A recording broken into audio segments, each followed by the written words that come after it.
วัสดีครับสวัสดีเปิดFC ครับสวัสดีแฟนเพจเฟซบุ๊กเขตรัตนบุรีรัมย์ครับพวกเรามาอัปเดตสถานการณ์ครับตอนนี้พบจุดวิกฤตอีกจุดหนึ่งครับผมอันตรายมากครับตรงนี้ครับที่จริงน่าจะมีป้ายบอกแล้วครับผมนอกตรงนี้เป็นถนน226ครับอยู่ตรงหน้าที่ว่าการหรือว่าที่ว่าการองค์การบริหารส่วนตำบลคลองโพครับผมนะฝั่งด้านขาออกจากสุรินทร์ครับผมน้ำท่วมขังครับขึ้นมาบนถนนครับนี่ฮะเหลือวิ่งได้แค่1ช่องทางครับคือช่องทางด้านขวาครับเนาะทางด้านซ้ายนี่คือน้ำขึ้นมาแล้วครับพี่น้องแล้วก็มวลน้ำน่าจะเพิ่มขึ้นเรื่อยๆครับเพราะว่าช่วงเช้าเรามานี่น้ำยังไม่ขนาดนี้ครับผมตอนนี้มาดูช่วงเที่ยงนี่ครับน้ำเริ่มขึ้นแล้วครับขับขี่สัญจรด้วยความระมัดระวังครับผมพี่น้องเนาะเส้นนี้ถือว่าวิกฤตขึ้นอีกที่แล้วครับผมจากจุดหนึ่งที่คอโคครับตอนนั้นน้ำก็ท่วมทั้งสองฝั่งครับแต่ตรงนี้ครับผมพี่น้องนี่ฮะสถานการณ์ที่น่าเป็นห่วงคือถ้าน้ำขึ้นมาท่วมถึงเกาะกลางนี่อันตรายมากครับเพราะว่าตรงนี้ถนนจะต่ำครับผมเนาะนี่ครับพี่น้องบรรยากาศครับเรามาพาเพื่อนๆมาชมกันครับผมนี่ครับผมดูครับยาวถึงนู่นเลยครับผมขึ้นมาเรื่อยๆครับผมมวลน้ำขึ้นมาเรื่อยๆครับถือว่าอันตรายครับวิ่งได้เส้นเดียวครับผมเนาะวิ่งได้เลนเดียวครับถ้าท่านใดครับที่วิ่งมาถึงใกล้จะถึงครับนะถึงโรงเรียนจุดที่วิกฤตตอนนี้อีกจุดหนึ่งคือที่หน้าโรงเรียนโรงเรียนพิทยาคมครับเนี่ยตรงนี้ครับเป็นจุดที่น้ำขึ้นจากฝั่งขาออกครับของจังหวัดสุรินทร์ครับเนาะตรงนี้ครับผมน้ำขึ้นมาครับน้ำปริ่มขึ้นมาบน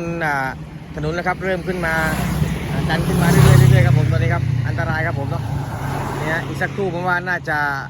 สัญจรลำบากแล้วครับผมเนาะน่าจะเกิดปัญหาแน่นอนครับเนี่ยตอนนี้น้ำจากแม่น้ำลำน้ำชีครับผมที่ขึ้นมาเรื่อยๆครับดันขึ้นมาครับผมหนุนขึ้นมาเรื่อยๆครับฝั่งนี้ครับเนี่ยตอนนี้รถวิ่งได้แค่ฝั่งคือเลนเดียวครับผมเนาะมันมี2เลนครับเนาะถนน4เลนอันนี้เลนที่1ที่อยู่ฝั่งขวามือผมนี่วิ่งไม่ได้แล้วครับเนาะคืออันตรายครับวิ่งได้แต่ว่าอันตรายแล้วมีน้ำท่วมขังครับกลัวปัญหาเรื่องของรถมาเร็วๆครับแล้วก็เบี่ยงกันไม่ทันครับพี่น้องเห็นว่ามีน้ำท่วมอาจจะเบี่ยงอาจจะเบรกไม่ทันกันกลัวเกิดปัญหาอุบัติเหตุครับตอนนี้ฮะรถกระแสรถเริ่มติดนะครับพี่น้องนะดูครับดูครับพี่น้องดูครับสถานการณ์ของพวกเราครับที่สุรินทร์ครับผมอันตรายมากครับนี่ฮะรถจะออกขวาก็รถหลังมารถจะออกขวาก็รถหลังมาครับเพราะว่าไม่มีใครรู้เลยว่าด้านหน้ามีน้ำท่วมเนาะเจ้าหน้าที่น่าจะหาป้ายมาแปะให้หน่อยครับให้คนที่ขับขี่ยวดยานพาหนะตรงนี้ได้รู้กันครับว่าควรที่จะรอควรที่จะเบรกก่อนที่จะมาถึงจุดที่อันตรายจุดที่น้ำท่วมขังครับผมเนาะพวกเราขับรถผ่านมาครับเห็นก็เลยอัปเดตสักหน่อยครับผมพี่น้องเผื่อพี่น้องที่จะใช้ถนน226ครับเส้นจากสุรินทร์บุรีรัมย์ครับผมเนาะนะฮะจุดที่ก่อนเข้าตัวเมืองสุรินทร์ประมาณ7 กิโลครับถือว่าตอนนี้มีน้ำท่วมขังอยู่ฝั่งขวามือครับเนาะปัญหาก็อยู่ที่ตรงโคครับที่หนักหน่อยเส้นนี้ก็จะวิกฤตตรงที่เส้นขาออกมาครับจากสุรินทร์ครับที่จะไปบุรีรัมย์ครับผมเนาะออกจากสุรินทร์ประมาณ7 กิโลหรือ8 กิโลเลยครับขออภัยครับถ้าไม่แม่นข้อมูลเนาะเนี่ยอยู่ที่หน้าที่ว่าการองค์การบริหารส่วนตำบลคอโคครับนะกำลังขึ้นเรื่อยๆครับเนาะยังไม่รู้ว่าช่วงเย็นนี้จะเป็นยังไงครับเพิ่มสูงขึ้นประมาณไหนครับเนาะ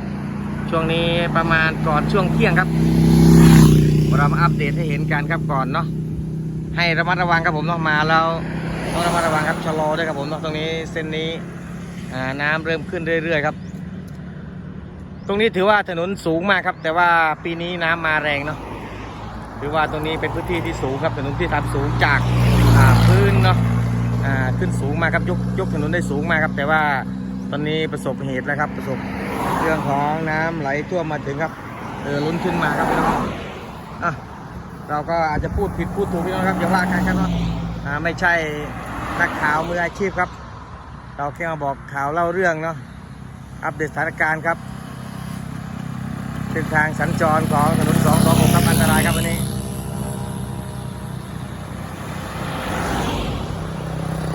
ถ้าใช้เส้นนี้ก็ระมัดระวังครับเนาะลดความเร็วลงมาได้ก็ลดครับผมเนาะพิกัดที่หน้าที่ว่าการ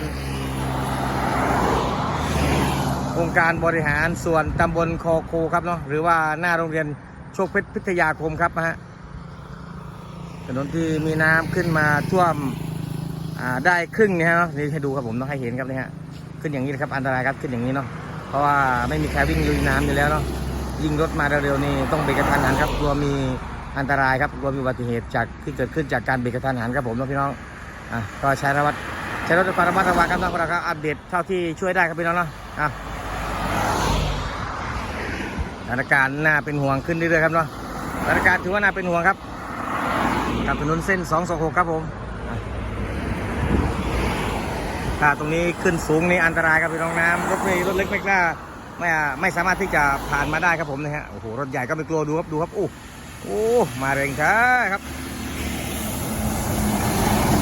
มอเตอร์ไซค์ข้างหน้าครับอันตรายมากเบรกอยู่หรือเปล่าครับพี่น้องนี่ฮะโอ้โหครับรถใหญ่ขับแบบไม่บะยะมันยังแล้วพี่น้องดูครับที่มอเตอร์ไซค์ครับโอ้เนาะใช้รถด้วยความระมัดระวังครับพี่น้องเนาะอันตรายครับผมก็ได้แค่นำเสนอครับได้แค่มาบอกฝากกล่าวครับเพื่อได้มีเป็นอีกกระบอกเสียงนะครับที่ให้คนได้ชมกันเนาะได้ระมัดระวังการใช้ถนนเส้นนี้ครับดูครับมาแล้วอันตรายไงผมนี่ฮะโอ้โหพี่น้องดูครับอันตรายครับผมบางคนอยากเล่นน้ำบางคนก็ลงไปแล้วขึ้นไม่ทันขึ้นไม่ได้ครับเพราะว่ามีรถมาฝั่งขวาครับแล้วก็ต้องระมัดระวังวิ่งเรื่อยๆครับผมพี่น้องเนาะนี่ฮะอันตรายครับถนนเส้นนี้เนาะมีหลายๆจุดที่วิกฤตครับผม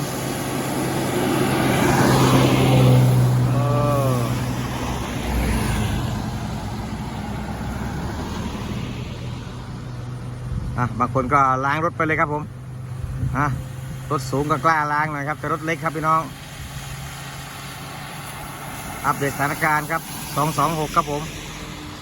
ต้องเฝ้าระวังเรื่อยๆครับเนาะนี่ฮะต้องมีป้ายบอกครับเฝ้าระวังครับไม่อยากให้เกิดอุบัติเหตุกับใครทั้งนั้นครับผมเนาะวันนี้ได้ความสูญเสียครับผมถ้าท่านใดที่เข้ามาแล้วก็เข้าไปรับชมแล้วก็กดไลค์กดแชร์ครับเนาะแชร์ให้เพื่อนๆได้เห็นกันครับแชร์ให้เพื่อนที่ได้เปิดดูคลิปนี้ครับเนาะได้เห็นกันครับเนาะว่าเส้นทาง226ครับพิกัดตรงหน้าโรงเรียนโชคเพชรพิทยาคมครับหน้าอบตเรียกว่าหน้าอบตคอโคครับมีน้ำขึ้นแล้วครับผมเนาะน้ำหนุนขึ้นมาบนถนนครับพี่น้องขึ้นท่วมขังบนถนนแล้วครับก็เนาะให้กำลังใจทุกคนครับเนาะขับรถด้วยความระมัดระวังครับแล้วก็ค่อยๆไปครับสวัสดีครับ